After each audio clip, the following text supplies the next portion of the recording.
ഇന്ന് നമ്മൾ ഡിസ്കസ് ചെയ്യാൻ പോകുന്നത് കാർഡിയക് അറസ്റ്റ് റിതംസും പിന്നെ കാർഡിയക് അറസ്റ്റ് റിതംസിൽ മെയിനായിട്ടും നേഴ്സിംഗ് എക്സാമിന് അതുമായിട്ട് ബന്ധപ്പെട്ട് ചോദിക്കുന്ന കുറച്ച് ക്വസ്റ്റ്യൻസുമാണ് നമ്മളിന്ന് ഡിസ്കസ് ചെയ്യാൻ പോകുന്നത്. മെയിനായിട്ടും അറസ്റ്റ് റിതംസിനെ നമുക്ക് രണ്ട് രീതിയിലാണ് ക്ലാസിഫൈ ചെയ്തിരിക്കുന്നത്.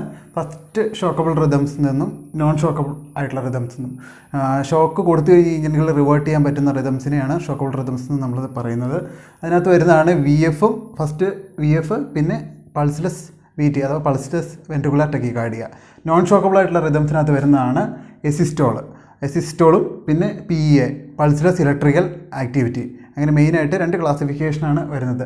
ഇനി എന്തൊക്കെയാണ് മെയിനായിട്ടുള്ള കോസസ് ഫോർ കാർഡിയക് അറസ്റ്റ് എന്ന് പറയുമ്പോഴത്തേനും 85% ഓഫ് ഇതിൽ കൂടുതൽ കോസ് പറയുന്നത് കാർഡിയക്കാണ്, CAD ആണ്, കൊറോണറി ആർട്ടറി ഡിസീസ് കൊണ്ടാണ് കാർഡിയക് അറസ്റ്റ് സംഭവിക്കുന്നത്. ബാക്കി 10% സംഭവിക്കുന്നത് സ്ട്രക്ചറൽ ഹാർട്ട് ഡിസീസ് കൊണ്ടാണ്. ഈ സ്ട്രക്ചറൽ ഹാർട്ട് ഡിസീസിനകത്ത് കൺജനൈറ്റലും വരാം, അക്വേർഡും വരാം. കൺജനൈറ്റലായിട്ടുള്ള AST VST പോലുള്ള കണ്ടീഷൻസും വരാം. അതുപോലെ തന്നെ അക്വേർഡ് ആയിട്ടുള്ള കാർഡിയക് മയോപ്പതി പോലുള്ള കണ്ടീഷൻസും വരാം.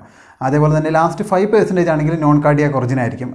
എക്സാമ്പിൾ സർട്ടൻ ഡ്രഗ്സ്, ചില ഡ്രഗ്സ് കാർഡിയക് അറസ്റ്റ് ഉണ്ടാക്കുന്നുണ്ട്. എക്സാമ്പിൾ പറഞ്ഞു കഴിഞ്ഞിട്ടുണ്ടെങ്കിൽ അഡ്രിനാലിന് ഒരു കാർഡിയക് അറസ്റ്റ് ഉണ്ടാക്കുന്ന ഡ്രഗ്സാണ്.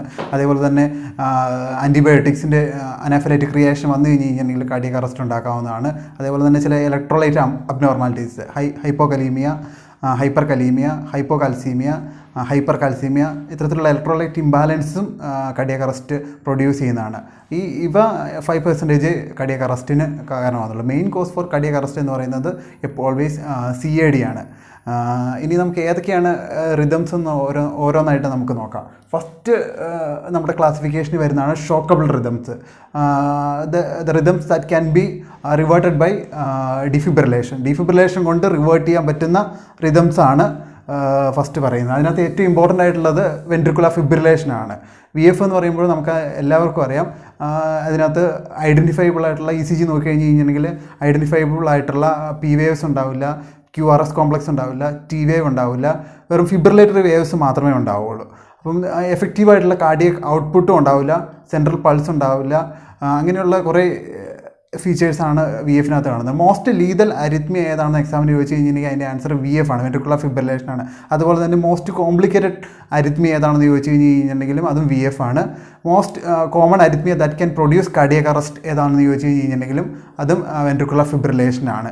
ഇത് വെൻട്രിക്കുലർ ഫിബ്രിലേഷൻ കൂടുതലായിട്ടും കാണുന്നത് ബേസ് ചെയ്തിട്ട്, റീജിയൻസ് ബേസ് ചെയ്തിട്ട് മയോകാർഡിയൽ ഇൻഫ്രാക്ഷനെ പലതായിട്ട് ക്ലാസിഫൈ ചെയ്തിട്ടുണ്ട്. ആൻറ്റീരിയർ വാൾ MI എന്ന് ക്ലാസിഫൈ ചെയ്തിട്ടുണ്ട്, പോസ്റ്റീരിയർ വാൾ MI എന്ന് ക്ലാസിഫൈ ചെയ്തിട്ടുണ്ട്, ലാറ്ററൽ വാൾ MI എന്ന് ക്ലാസിഫൈ ചെയ്തിട്ടുണ്ട്, ഇൻഫീരിയർ വാൾ MI എന്ന് ക്ലാസിഫൈ ചെയ്തിട്ടുണ്ട്. അതിൽ ഏറ്റവും കൂടുതലായിട്ട് ആൻറ്റീരിയർ വാൾ MI യിലാണ്, സ്റ്റെമിയിലാണ് ഏറ്റവും കൂടുതലായിട്ട് VF അല്ലെങ്കിൽ VT കൂടുതലായിട്ട് കണ്ടുവരുന്നത്. അപ്പം മോസ്റ്റ് കോംപ്ലിക്കേറ്റഡ് MI ഏതാണെന്ന് ചോദിച്ചു കഴിഞ്ഞിട്ടുണ്ടെങ്കിൽ അതിൻ്റെ ആൻസറും ആൻറ്റീരിയർ വാൾ MI ആണ്. പിന്നെ VF അതിൻ്റെ മാനേജ്മെൻറ്റൊക്കെ നമുക്ക് അവസാനത്തോട്ട് വരാം. പിന്നെ രണ്ടാമത്തെ റിതമാണ് pulseless VT, pulseless ventricular tachycardia. Ventricular tachycardia without central pulse എന്ന് വെച്ച് കഴിഞ്ഞിട്ടുണ്ടെങ്കിൽ കരോട്ടിഡ് ഓർ ഫിമോറൽ പൾസ് ഇല്ലാണ്ടിരിക്കുകയും ചെയ്യണം. അതേപോലെ തന്നെ ECGയിൽ നോക്കുമ്പോൾ അല്ലെങ്കിൽ മോണിറ്ററിൽ റിതം അനലൈസ് ചെയ്യുമ്പം അത് വെൻട്രിക്കുലർ ടെക്കികാർഡിയ കാണിക്കുകയും ചെയ്യണം. വെൻട്രിക്കുലർ ടെക്കികാർഡിയനെ തന്നെ പലതായിട്ട് ക്ലാസിഫൈ ചെയ്തിട്ടുണ്ട്. അതിൽ മോണോമോർഫിക് VT എന്ന ഒരു ക്ലാസിഫിക്കേഷൻ വരുന്നത് മോണോമോർഫിക് VT, പിന്നെ പോളിമോർഫിക് VT എന്ന് ക്ലാസിഫൈ ചെയ്യാം. പിന്നെ വെൻട്രിക്കുലർ ടെക്കികാർഡിയ വിത്ത് pulse, ventricular tachycardia without pulse, ഇങ്ങനൊരു 4 ക്ലാസിഫിക്കേഷനാണ് മെയിനായിട്ടും വരുന്നത്. അതിൽ തന്നെ വെൻട്രിക്കുലർ ടെക്കികാർഡിയ വിത്തൗട്ട് പൾസ് മാത്രമാണ് കാർഡിയക് അറസ്റ്റ് റിതത്തിനകത്ത് ഉൾപ്പെട്ടിട്ടുള്ളൂ. ബാക്കി 3 എണ്ണവും വെൻട്രിക്കുലർ അല്ലെങ്കിൽ കാർഡിയക് അറസ്റ്റ് റിതത്തിനകത്ത് ഉൾപ്പെട്ടിട്ടില്ല. മോണോമോർഫിക് VT എന്ന് പറയുമ്പോഴത്തേനും വെൻട്രിക്കുലർ ടെക്കികാർഡിയ വിത്ത് സെയിം മോർഫോളജി ആയിരിക്കും. QRS കോംപ്ലക്സിനെല്ലാം ഒരേപോലെയുള്ള ഷേപ്പ് അല്ലെങ്കിൽ ഒരേപോലെയുള്ള മോർഫോളജി ഉള്ളതിനെയാണ് മോണോഫേസിക് VT എന്ന് പറയുന്നത്. ഇനി വെൻട്രിക്കുലർ ടെക്കികാർഡിയ വിത്ത് പലതരത്തിലുള്ള QRS മോർഫോളജി ആണെങ്കിൽ ചിലപ്പോൾ QRS കോംപ്ലക്സ് ചെറുതായിട്ട് കാണാം. എഴുതുവാണെങ്കിൽ വരയ്ക്കാമല്ലോ അല്ലേ. ഇനി പലതരത്തിലുള്ള മോർഫോളജി വരുവാണെങ്കിൽ QRS കോംപ്ലക്സിന് പല മോർഫോളജീസിൽ വരുവാണെങ്കിൽ അത് പോളിമോർഫിക് VT എന്ന് പറയാം. ഒരു സെയിം മോർഫോളജി ആണെങ്കിൽ മോണോമോർഫിക് എന്നും, പല മോർഫോളജി ആണെങ്കിൽ പല ഷേപ്പ് ആണെങ്കിൽ QRS കോംപ്ലക്സിന് പല ഷേപ്പ് ആണെങ്കിൽ പോളിമോർഫിക് VT എന്നും ക്ലാസിഫൈ ചെയ്യുക. പിന്നെയുള്ള ക്ലാസിഫിക്കേഷനാണ് VT വിത്ത് പൾസ്. VT നമ്മൾ വെൻട്രിക്കുലർ ടക്കിക്കാർഡിയ ECGയിൽ കണ്ടു, അല്ലെങ്കിൽ മോണിറ്ററിൽ കണ്ടു. ആ സമയത്ത് നമ്മൾ പൾസ് പിടിച്ച് നോക്കും, പൾസ് ഉണ്ടെങ്കിൽ VT വിത്ത് പൾസ്. അതിൻ്റെ അർത്ഥം അവിടെ എഫക്റ്റീവായിട്ടുള്ള കാർഡിയക് ഔട്ട്പുട്ട് ഉണ്ടെന്നാണ്. ഈ VT വിത്തൗട്ട് പൾസ് ചിലപ്പം ഇതിൽ മോണിറ്ററിൽ വെൻട്രിക്കുലർ ടക്കിക്കാർഡിയ കാണിച്ചിട്ടുണ്ടാവും, വെൻട്രിക്കുലർ ടക്കിക്കാർഡിയ കാണിച്ച്, പക്ഷേ പൾസ് നോക്കുമ്പോൾ പൾസ് ഇല്ലായിരിക്കും. അതാണ് ശരിക്കും VT വിത്തൗട്ട് പൾസ് എന്ന് പറയുന്നത്. അതാണ് നമ്മൾ പൾസ്ലെസ് VT എന്ന് പറയുന്നത്. അതാണ് കാർഡിയക് അറസ്റ്റ് റിതത്തിനകത്ത് പെടുന്നത്. മറ്റേത് നോൺ അറസ്റ്റ് റിതത്തിനകത്ത് വരുന്നതാണ് ബാക്കിയുള്ള ക്ലാസിഫിക്കേഷൻസ് എല്ലാം. ഇത് രണ്ടുമാണ് മെയിനായിട്ടും ഷോക്കബിൾ ആയിട്ടുള്ള റിതംസ് പറയുന്നത്. ഇത് ഷോക്കബിൾ റിതം എന്ന് പറയുന്നത് എന്തുകൊണ്ടാണെന്ന് വെച്ച് ഞാൻ ആദ്യം തന്നെ പറഞ്ഞു. ഡീഫിബ്രിലേറ്റ് ചെയ്ത് കഴിഞ്ഞ് കഴിഞ്ഞാൽ ഡീഫിബ്രിലേഷനാണ് ഇതിൻ്റെ മാനേജ്മെൻറ്റ്. ഡീഫിബ്രിലേറ്റ് ചെയ്ത് കഴിഞ്ഞ് കഴിഞ്ഞിട്ടുണ്ടെങ്കിൽ മാത്രമേ എന്ത് ചെയ്യാൻ പറ്റത്തുള്ളൂ, ഇപ്പോൾ ഈ റിതത്തിനെ കൺവേർട്ട് ചെയ്ത് നോർമൽ സൈനസ് റിതത്തിലോട്ട് മാറ്റാനായിട്ട് പറ്റത്തുള്ളൂ. രണ്ടാമത്തെ ക്ലാസിഫിക്കേഷനാണ് നോൺ ഷോക്കബിൾ റിതംസ് എന്ന് പറയുന്നത്. ഈ ഇത്തരത്തിലുള്ളത് നോൺ ഷോക്കബിളാണ്. ഷോക്ക് കൊടുത്തിട്ട് അപ്പം ഷോക്ക് അവോയ്ഡ് ചെയ്യണം. ഇത്തരത്തിൽ പലരും തെറ്റിദ്ധാരണ കൊണ്ട് ഇത്തരത്തിലുള്ള ചില റിതംസിന് ഷോക്ക് കൊടുക്കാറുണ്ട്. പക്ഷേ ഷോക്ക് കൊടുത്തിട്ട് ഒരു കാര്യമില്ല. അത് നമ്മൾ ടൈം വേസ്റ്റ് ചെയ്യുമെന്ന് മാത്രമേ ഉള്ളൂ, പേഷ്യൻ്റ് ലൈഫ് കളയാം എന്ന് മാത്രമേ ഉള്ളൂ. അപ്പം നോൺ ഷോക്കബിൾ ആയിട്ടുള്ള റിതത്തിന് വരുന്നതാണ് എസിസ്റ്റോൾ. നമുക്കറിയാം, നമ്മൾ സാധാരണ എപ്പോഴും കാണുന്നതാണ് ഒരു ഫ്ലാറ്റ് ലൈൻ കാണുന്ന അതിനെയാണ് നമ്മൾ എസിസ്റ്റോൾ എന്ന് പറയുന്നത്. രണ്ടാമത്താണ് പൾസ്ലെസ് ഇലക്ട്രിക്കൽ ആക്ടിവിറ്റി, PEA എന്ന് നമ്മൾ ഷോർട്ട് ഫോമിൽ പറയുന്ന pulseless electrical activity. Pulseless electrical ആക്ടിവിറ്റിക്കകത്ത് മെയിനായിട്ട് വരുന്നത് any rhythm, any rhythms without central carotid pulse.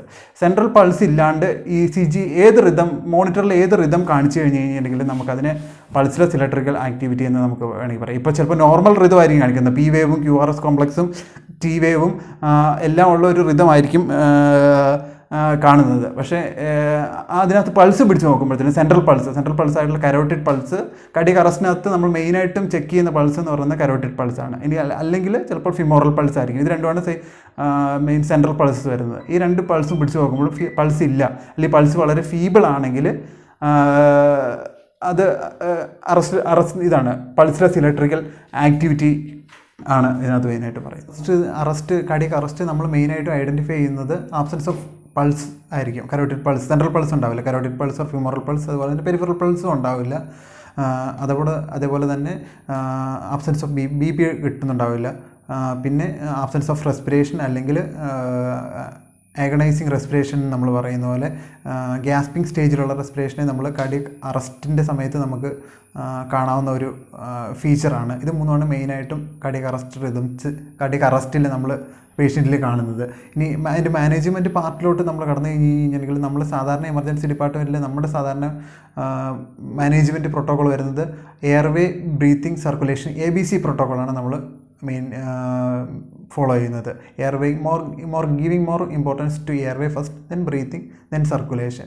പക്ഷേ അതൊരു പൾസുള്ളൊരു പേഷ്യൻ്റാണ്. നമ്മുടെ എമർജൻസി ഡിപ്പാർട്ട്മെൻറ്റിൽ പൾസുള്ളൊരു പേഷ്യൻ്റ് വരുവാണെങ്കിൽ നമ്മളെപ്പോഴും ABC പ്രോട്ടോക്കോളാണ് മെയിൻറ്റെയിൻ ചെയ്യുന്നത്. ഇപ്പോൾ ഒരു ട്രോമ പേഷ്യൻ്റ് വന്നു, അപ്പോൾ പേഷ്യൻ്റ് പൾസ് കിട്ടുന്നുണ്ടെങ്കിൽ ഗിവിങ് ഇമ്പോർട്ടൻസ് ടു എയർവേ. കാരണം airway kills the patient first. Airway ആണ് പേഷ്യൻറ്റിനെ ഫസ്റ്റ് കില്ല് ചെയ്യുന്നത്. അതുകൊണ്ട് ഏതാണ് ഫസ്റ്റ് പേഷ്യൻറ്റിനെ കില്ല് ചെയ്യുന്നത് ഇതിനാണ് നമ്മൾ മോർ ഇമ്പോർട്ടൻസ് കൊടുക്കുന്നത്. പക്ഷേ if the patient is presented with absence of central pulse ഇല്ല എന്നുണ്ടെങ്കിൽ അതിൻ്റെ മാനേജ്മെൻറ്റ് CAB ആണ്. Circulation first, then airway, then breathing. കാരണം more importance should be given to circulation. അതാണ് ഇതിൻ്റെ പ്രോട്ടോകോൾ മെയിൻറ്റെയിൻ ചെയ്യേണ്ടത്. അതിൻ്റെ സർക്കുലേഷൻ എങ്ങനെ മെയിൻറ്റെയിൻ ചെയ്യുക എന്നുള്ളതിനകത്ത് വരുന്നതാണ് നമ്മൾ CPR കൊടുത്തിട്ട് സർക്കുലേഷൻ മെയിൻറ്റെയിൻ ചെയ്യണം. നമുക്കറിയാം കാർഡിയോ പൾമനറി റീസിസ്റ്റേഷൻ എന്നാണ് CPR അറിയപ്പെടുന്നത്. അപ്പം AHA അമേരിക്കൻ ഹാർട്ട് അസോസിയേഷൻ്റെ 2015 പ്രോട്ടോകോളാണ് നമ്മൾ മെയിനായിട്ട് നമ്മൾ ഫോളോ ചെയ്യുന്നത്. അതിനകത്ത് തന്നെ വെറും CPR അല്ല, ഹൈ ക്വാളിറ്റി CPR കൊടുത്തു കഴിഞ്ഞ് കഴിഞ്ഞിട്ടുണ്ടെങ്കിൽ മാത്രമേ പേഷ്യൻറ്റിനെ എഫക്റ്റീവായിട്ട് റീസസിറ്റേറ്റ് ചെയ്യാൻ പറ്റുള്ളൂ എന്നാണ് പറയുന്നത്. അപ്പോൾ ഹൈ ക്വാളിറ്റി CPRും സാധാരണ CPRും തമ്മിലുള്ള വ്യത്യാസം എന്താണെന്ന് വെച്ച് കഴിഞ്ഞിട്ടുണ്ടെങ്കിൽ ഹൈ ക്വാളിറ്റി CPRനകത്ത് മെയിനായിട്ട് 5 എലമെൻറ്റ്സ് ഉണ്ടായിരിക്കും. ഈ മെയിനായിട്ടുള്ള 5 എലമെൻറ്റ്സ് ഏതൊക്കെയാണെന്ന് കഴിഞ്ഞിട്ടുണ്ടെങ്കിൽ അതിനൊരു റേറ്റ് ഉണ്ടാവും, ഒരു പ്രീഫിക്സ്ഡ് ആയിട്ടുള്ള റേറ്റ് ഉണ്ടാവും. ആ റേറ്റിൽ കൊടുത്തു കഴിഞ്ഞ് കഴിഞ്ഞിട്ടുണ്ടെങ്കിൽ മാത്രമേ അത് ഹൈ ക്വാളിറ്റി CPR ആവുള്ളൂ. ആ റേറ്റ് എത്രയാണ്? 100 to 120 chest compressions per minute. ഒരു മിനിറ്റിൽ 100 തൊട്ട് 120 വരെ ചെസ്റ്റ് കംപ്രഷൻസ് ഒരു മിനിറ്റിൽ കൊടുക്കണം. എന്നാൽ മാത്രമേ ഇത് ഹൈ ക്വാളിറ്റി CPR ആവുള്ളൂ. അത് എത്ര ഡെപ്തിൽ കൊടുക്കണം? 5 to 6 സെൻറ്റിമീറ്റർ. 5 to 6 സെൻറ്റിമീറ്റർ ഡെപ്തിൽ നമ്മൾ ചെസ്റ്റ് കംപ്രഷൻസ് കൊടുക്കണം. എന്നാൽ മാത്രമേ അത് എഫക്റ്റീവായിട്ടുള്ള ചെസ്റ്റ് കംപ്രഷൻ അഥവാ ഹൈ ക്വാളിറ്റി ചെസ്റ്റ് കംപ്രഷൻ ആവത്തുള്ളൂ. ഇനി ഒരു റേഷ്യോ അതിന് മെയിൻറ്റെയിൻ ചെയ്യണം. ഇനി 30:2 എന്നുള്ള യൂണിവേഴ്സൽ റേഷ്യോ ആണ് നമ്മൾ ഫോളോ ചെയ്യുന്നത്. 30 chest compressions plus 2 ventilation, 2 mechanical breath അല്ലെങ്കിൽ 2 ആർട്ടിഫിഷ്യൽ ബ്രത്ത് എന്നാണ് നമ്മൾ പറയുന്നത്. 30 കംപ്രഷൻസ് കഴിഞ്ഞ് കഴിയുമ്പോൾ എന്ത് ചെയ്യണം? 2 മെക്കാനിക്കൽ ബ്രത്ത് അല്ല, നമ്മൾ ആർട്ടിഫിഷ്യലായിട്ടുള്ള ബ്രത്ത് കൊടുക്കണം എന്നാണ് നമ്മൾ പറയുന്നത്. പിന്നെ അടുത്ത എലമെൻ്റാണ് റീകോയിൽ. എഫക്റ്റീവായിട്ടുള്ള റീകോയിൽ എപ്പോഴും വേണം. ചെസ്റ്റ് കംപ്രഷൻ മാത്രം പോരാ, അതിൻ്റെ കൂടെ തന്നെ എഫക്റ്റീവായിട്ടുള്ള റീകോയിലും ഉണ്ടാവണം. റീകോയിൽ ഉണ്ടെങ്കിൽ മാത്രമേ കാർഡിയക് ചേമ്പേഴ്സ് വീണ്ടും ഫില്ല് ചെയ്യുള്ളൂ. ആ ഫില്ല് ചെയ്ത് കഴിഞ്ഞിട്ടുണ്ടെങ്കിൽ മാത്രമേ ആ ചെസ്റ്റ് കംപ്രഷൻ്റെ സമയത്ത് പമ്പിങ് എഫക്റ്റീവായിട്ടുള്ള ഇൻറ്റേർണൽ ഓർഗൻസിലോട്ട് ബ്ലഡ് എത്താൻ സാധിക്കത്തുള്ളൂ. അതുകൊണ്ട് റീകോയിൽ ഇല്ലാത്ത ചെസ്റ്റ് കംപ്രഷൻസ് എഫക്റ്റീവായിട്ടുള്ള ചെസ്റ്റ് കംപ്രഷൻസ് ആണ്, അല്ലെങ്കിൽ ഹൈ ക്വാളിറ്റി CPR ആണെന്ന് നമുക്ക് പറയാൻ പറ്റത്തില്ല. പിന്നെ chest compression should be uninterrupted. എപ്പോഴും CPR കൊടുക്കുന്ന സമയത്ത് അൺഇൻറ്ററപ്റ്റഡ് ആയിട്ട് എവറി 2 minutes ആണ് നമ്മൾ പേഷ്യൻ്റെ റിതം അനലൈസ് ചെയ്യുന്നത്, അല്ലെങ്കിൽ പേഷ്യനെ റീഅസസ് ചെയ്യുന്നത്. ആ ഒരു 2 minutes അൺഇൻറ്ററപ്റ്റഡ് ആയിട്ട് തന്നെ ചെസ്റ്റ് കംപ്രഷൻസ് കൊടുക്കാൻ നോക്കുക. ഇനി in case chest compressions interrupt ചെയ്യണമെങ്കിൽ ആ ഇൻറ്ററപ്ഷൻ ഷുഡ് ബി ലെസ് ദാൻ 10 സെക്കൻഡ്സിൽ താഴെ ആയിരിക്കണം അതിൻ്റെ ഇൻറ്ററപ്ഷൻ. ഇപ്പം CPR കൊടുക്കുന്നതിൻ്റെ ഇടയ്ക്ക് എൻഡോട്രക്കൽ ഇൻറ്റുബേഷൻ ചെയ്യണമെങ്കിൽ നമുക്ക് എൻഡോട്രക്കൽ ഇൻറ്റുബേഷൻ ചെയ്യാം. പക്ഷേ എൻഡോട്രക്കൽ ഇൻറ്റുബേഷൻ വിത്തിൻ 10 സെക്കൻഡ്സിനുള്ളിൽ നമ്മൾ ചെസ്റ്റ് കംപ്രഷൻ ഇൻറ്ററപ്റ്റ് ചെയ്യാണ്ട് തന്നെ എൻഡോട്രക്കൽ ഇൻറ്റുബേഷൻ ചെയ്യണം. ഇത്രയും 5 എലമെൻറ്റ്സ് കീ എലമെൻറ്റ്സ് ആണ് high quality CPR. Rate, depth, ratio, recoil and it should be uninterrupted chest compression. പിന്നെ അതേപോലെ തന്നെ അതിൻ്റെ മാനേജ്മെൻറ്റ് പാർട്ടി വരുന്ന ഭാഗമാണ് എയർലി ഡീഫിബ്രിലേഷൻ. നമുക്കറിയാം, നമ്മൾ ആദ്യത്തെ സെക്ഷനിൽ പറഞ്ഞതാണ് ഷോക്കബിൾ ആയിട്ടുള്ള റിതത്തിന് ഏറ്റവും ഇമ്പോർട്ടൻ്റ് ആയിട്ടുള്ള മാനേജ്മെൻറ്റ് എന്ന് പറഞ്ഞു കഴിഞ്ഞാൽ CPRൻ്റെ കൂടെ തന്നെ എഫക്റ്റീവ് ആയിട്ടുള്ള മാനേജ്മെൻറ്റ് എന്ന് പറയുന്നതാണ് ഡീഫിബ്രിലേഷൻ. അത് എയർലി ഡീഫിബ്രിലേഷൻ ആയിരിക്കണം. കാരണം VF അല്ലെങ്കിൽ പൾസ്ലെസ് VT ആണ് നമുക്ക് ഷോക്കബിൾ ആയിട്ടുള്ള റിതംസ് എന്ന് നമുക്കറിയാം. VF അല്ലെങ്കിൽ പൾസ്ലെസ് VT ഐഡൻറ്റിഫൈ ചെയ്ത് കഴിഞ്ഞ് കഴിഞ്ഞിട്ടുണ്ടെങ്കിൽ as early as possible we have to defibrillate the patient. കാരണം ഇത് VF അല്ലെങ്കിൽ VT ഐഡൻറ്റിഫൈ ചെയ്ത് ഫസ്റ്റ് മിനിറ്റിൽ പേഷ്യൻറ്റിനെ ഡീഫിബ്രിലേറ്റ് ചെയ്യുവാണെങ്കിൽ പേഷ്യൻ്റ് റിവേർട്ട് ചെയ്യാനുള്ള ചാൻസ് 90% ആണ്. സെക്കൻഡ് മിനിറ്റിലാണ് നമ്മൾ ഷോക്ക് കൊടുക്കുന്നതെങ്കിൽ 80% ആവും. അങ്ങനെ 10th മിനിറ്റിലാണ് നമ്മൾ ഡീഫിബ്രിലേറ്റ് ചെയ്യുന്നതെങ്കിൽ ലെസ് ദാൻ 10% ചാൻസേ ഉള്ളൂ പേഷ്യൻ്റ് റിവൈവ് ചെയ്യാനായിട്ട്. അപ്പം എപ്പോഴും അറസ്റ്റ് റിതത്തിൽ തന്നെ ഷോക്കബിൾ ആയിട്ടുള്ള റിതത്തിൻ്റെ മാനേജ്മെൻറ്റ് ഏറ്റവും ഇമ്പോർട്ടൻ്റ് ആണ്. നമ്മൾ ഏതാണെന്ന് ചോദിച്ചു കഴിഞ്ഞിട്ടുണ്ടെങ്കിൽ ഡീഫിബ്രിലേഷനാണ്. പലതരത്തിലുള്ള ഡീഫിബ്രിലേറ്ററുകൾ അവൈലബിൾ ആയിട്ടുണ്ട്. പക്ഷേ എപ്പോഴും മോസ്റ്റ് കോമൺലി ഇപ്പോൾ നവഡേയ്സ് യൂസ് ചെയ്യുന്നത് ബൈഫേസിക് ഡീഫിബ്രിലേറ്റേഴ്സ് ആണ്. അപ്പം ഏറ്റവും മാക്സിമം ജൂൾ സെലക്ട് ചെയ്യാനായിട്ട് നമ്മൾ നോക്കണം. 360 joules ആണ് നമ്മൾ സാധാരണയായിട്ട് ഡീഫിബ്രിലേഷന് യൂസ് ചെയ്യുന്നത്. അപ്പം വൺസ് 300 360 നമുക്ക് ചൂസ് ചെയ്യാം. എപ്പോഴും ഹൈ എനർജി ചൂസ് ചെയ്യുന്നതാണ് എപ്പോഴും നല്ലത്. എപ്പോഴും ഹൈ എനർജി ചൂസ് ചെയ്ത് ഒരു ഷോക്ക് കൊടുത്തു കഴിഞ്ഞ ശേഷം നമുക്ക് വേണമെങ്കിൽ പിന്നെ രണ്ടാമതൊരു ഷോക്ക് കൊടുക്കാം. പക്ഷേ രണ്ടാമത് ഷോക്ക് കൊടുക്കുമ്പോൾ ശ്രദ്ധിക്കേണ്ടത് എന്താണെന്ന് വെച്ച് കഴിഞ്ഞിട്ടുണ്ടെങ്കിൽ രണ്ടാമത്തെ ഷോക്ക് എപ്പോഴും ആദ്യത്തെ ഷോക്കിനേക്കാൾ എനർജി കൂടുതൽ ലെവലിൽ മാത്രമേ കൊടുക്കാവുള്ളൂ. ലോവർ എനർജി ലെവൽ ഒരിക്കലും ആദ്യത്തെ ഷോക്കിനേക്കാളും കൂടുതൽ സെലക്ട് ചെയ്യരുത്. അതുപോലെ തന്നെ ചിലപ്പോൾ കാർഡിയക് അറസ്റ്റിനകത്ത് യൂസ് ചെയ്യുന്ന, അതുപോലെ തന്നെ ഈ ഡീഫിബ്രിലേഷനെ പോലെ തന്നെ CPRനെ പോലെ തന്നെ ഇമ്പോർട്ടൻ്റ് ആയിട്ടുള്ള ഒരു ഫാക്ടേഴ്സാണ് ഡ്രഗ്സ് എന്ന് പറയുന്നത്. വളരെ കുറച്ച് ഡ്രഗ്സ് മാത്രമേ ശരിക്കും ഇതിനകത്ത് യൂസ് ചെയ്യുന്നുള്ളൂ. കുറേ ഡ്രഗ്സ് യൂസ് ചെയ്യുന്നുണ്ട്, പക്ഷേ അതിനകത്ത് 1-2 ഡ്രഗ്സ് മാത്രമേ ഏറ്റവും ഇമ്പോർട്ടൻ്റ് ആയിട്ടുള്ള ഡ്രഗ്സ് ഉള്ളൂ.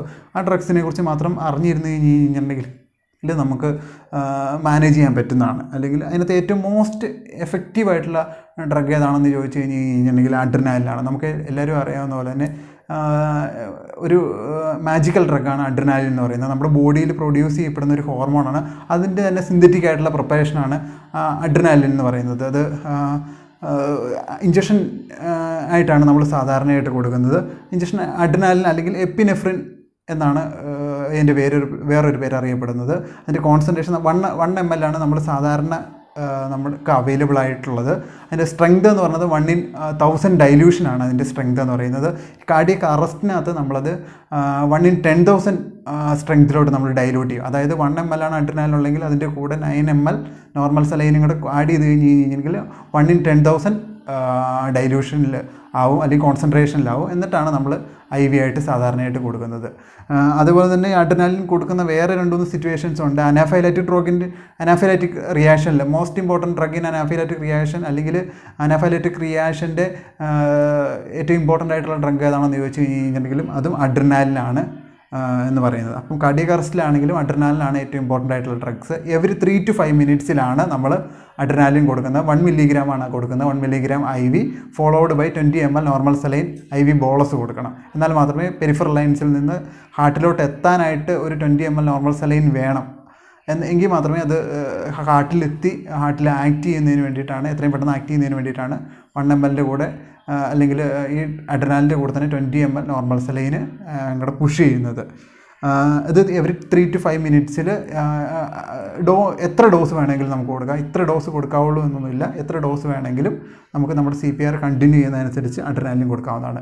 അതേപോലെ തന്നെ വേറെ ഇമ്പോർട്ടൻ്റ് ആയിട്ടുള്ള ഒരു ഡ്രഗാണ് അഡ്രിനാലിൻ എന്ന് പറയുന്നത്, അല്ല അമിയോഡറോൺ എന്ന് പറയുന്നത്. Amiodarone class 3 anti arrhythmic ഡ്രഗാണ്.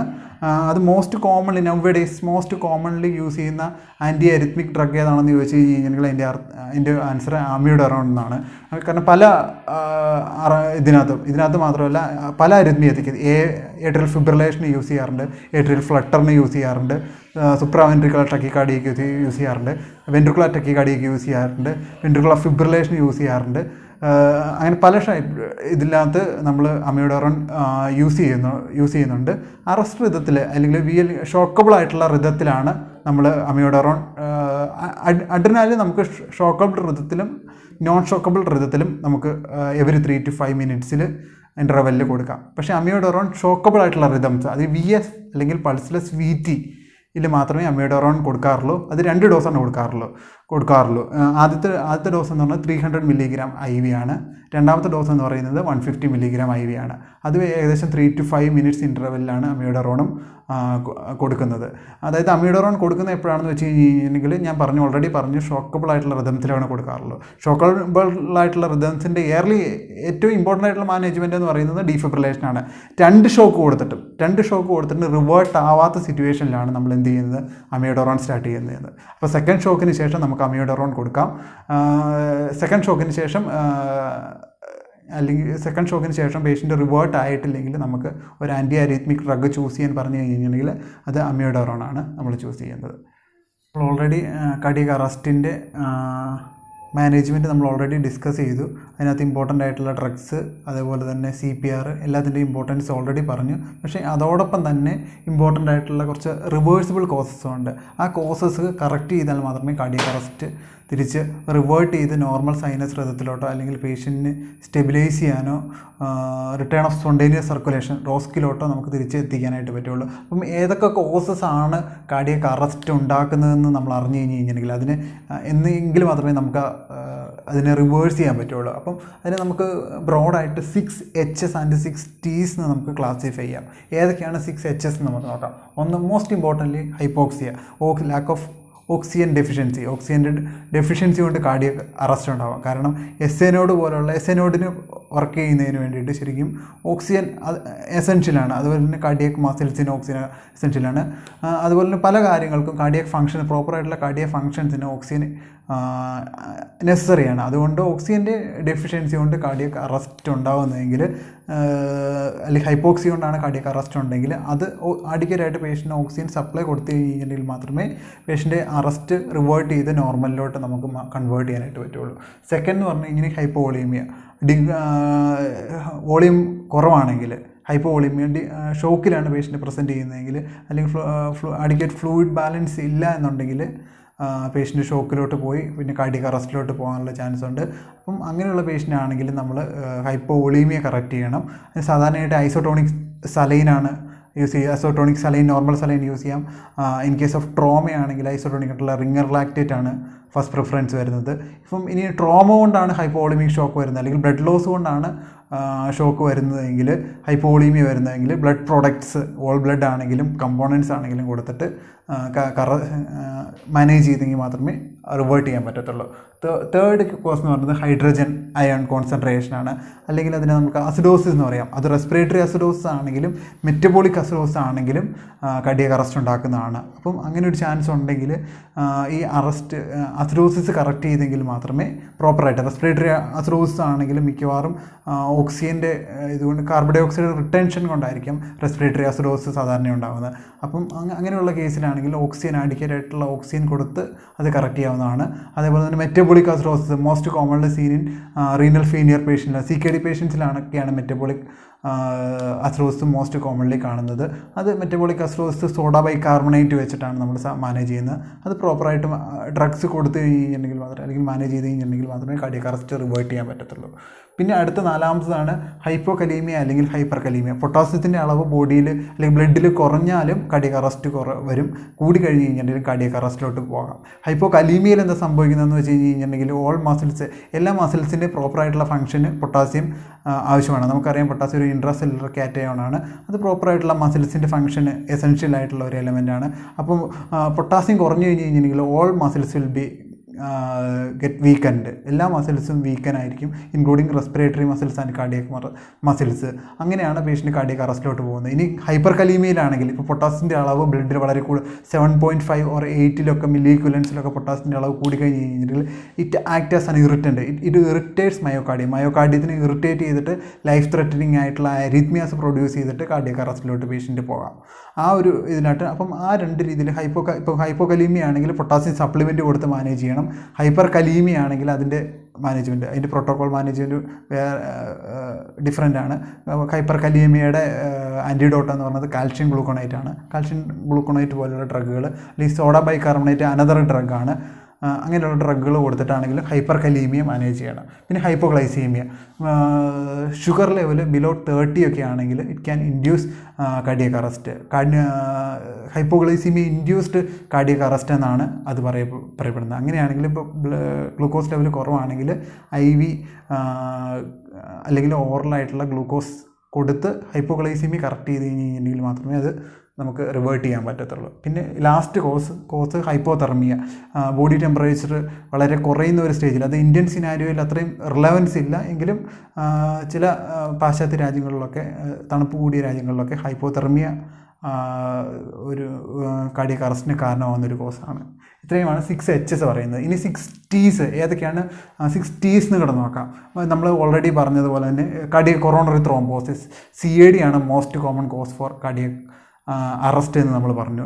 Coronary thrombosis, അതിൽ തന്നെ CADക്കുള്ള മോസ്റ്റ് കോമൺ കോസ് എന്ന് പറയുന്നത് കൊറോണറി ത്രോംബോസിസ് ആണ്. അതിൽ ലിപ്പിഡ്സ് അല്ലെങ്കിൽ ഫാറ്റി അടിഞ്ഞു കൂടിയിട്ടാണ് ബ്ലോക്ക് ഉണ്ടാക്കുന്നത്. അപ്പോൾ കൊറോണറി ത്രോംബോസിസ് ആണെങ്കിൽ കൊറോണറി ത്രോംബോസിസിൻ്റെ മാനേജ്മെൻറ്റ്, ഇപ്പം ECG എടുത്ത് കഴിഞ്ഞ് കഴിയുമ്പോൾ സ്റ്റെമി ആയിട്ടാണെങ്കിൽ അതിൻ്റെ മാനേജ്മെൻറ്റ് ത്രോംബോലൈസിസ് ഓർ ആൻജിയോപ്ലാസ്റ്റി, അതാണ് നമ്മൾ സാധാരണ ചെയ്യുന്നത്. അതേപോലെ തന്നെ pulmonary thrombosis, thrombus in the pulmonary artery ആണെങ്കിൽ അതിലും പല ആൻറ്റികോയാഗുലൻ്റ് ആയിട്ടുള്ള ഡ്രഗ്സ് കൊടുത്ത് അല്ലെങ്കിൽ ഇൻ്റർവെൻഷണൽ ആയിട്ടുള്ള ഇത് ചെയ്തിട്ട് പൾമണറി ത്രോംബോസിസ് കറക്റ്റ് ചെയ്യാൻ പറ്റും. അങ്ങനെയാണെങ്കിൽ അതിൻ്റെ മാനേജ്മെൻറ്റ് അങ്ങനെ പോകും. പിന്നെ cardiac tamponade, fluid collection between the visceral pericardi and parietal pericardi ആണ് കാർഡിയാക് ടാമ്പണൈഡ് എന്ന് പറയുന്നത്.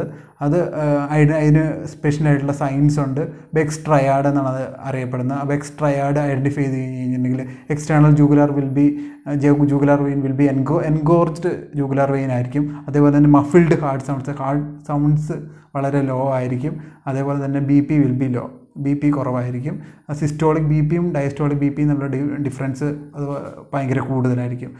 ഈ ഒരു ബെക്സ് ട്രയാഡ് എന്നാണ് അറിയപ്പെടുന്നത്. ഈ ട്രയാഡ് വെച്ചിട്ട് നമ്മൾക്ക് കാർഡിയാക് ടാമ്പണൈഡ് ഐഡൻറ്റിഫൈ ചെയ്യാം. അങ്ങനെയാണെങ്കിൽ അത് പെരിക്കാർഡിയോസെൻറ്റസിസ് ആണ് അതിൻ്റെ മാനേജ്മെൻറ്റ്. അത് ചെയ്ത് കഴിഞ്ഞ് കഴിഞ്ഞിട്ടുണ്ടെങ്കിൽ കാർഡിയാക് അറസ്റ്റ് മാനേജ് ചെയ്യാൻ പറ്റും. പിന്നെ ടെൻഷൻ ന്യൂമോതൊറാക്സ് വിത്ത് ഹീമോഡൈനാമിക് ഇൻസ്റ്റെബിലിറ്റി, പേഷ്യൻ്റ് ന്യൂമോതൊറാക്സ് ഉണ്ട് എന്ന് ഐഡൻറ്റിഫൈ ചെയ്തു, പ്ലസ് അതിൻ്റെ കൂടെ തന്നെ പേഷ്യൻ്റ് ഹീമോഡൈനാമിക്കലി അൺസ്റ്റേബിൾ ആണെങ്കിൽ അങ്ങനെ ഉള്ള കണ്ടീഷനിലാണ് നമ്മൾ ടെൻഷൻ ന്യൂമോതൊറാക്സ് എന്ന് പറയുന്നത്. അങ്ങനെയുള്ള സിറ്റുവേഷനിൽ നമ്മൾ നീഡിൽ ഡീകംപ്രഷൻ അല്ലെങ്കിൽ ICD ഇട്ടിട്ട് ടെൻഷൻ ന്യൂമോതൊറാക്സ് മാനേജ് ചെയ്യാൻ പറ്റും. ചില ടോക്സിൻസും ഡ്രഗ്സും കാർഡിയക് അറസ്റ്റ് ഉണ്ടാക്കുന്ന ഡ്രഗ്സാണ്. അപ്പം അത്തരത്തിലുള്ള ഡ്രഗ്സിൻ്റെ ഓവർ ഡോസേജ് കൊണ്ടും കാർഡിയക് അറസ്റ്റ് വരാമെന്ന് അറിഞ്ഞിരിക്കുക. പിന്നെ ഫൈനലി ട്രോമ കൊണ്ട് കാർഡിയക് അറസ്റ്റ് ഉണ്ടാവാം. ഡയറക്റ്റ് ഹിറ്റ് സ്റ്റേർണത്തിൽ ഡയറക്റ്റ് ഹിറ്റ് വന്നു കഴിഞ്ഞിട്ടുണ്ടെങ്കിൽ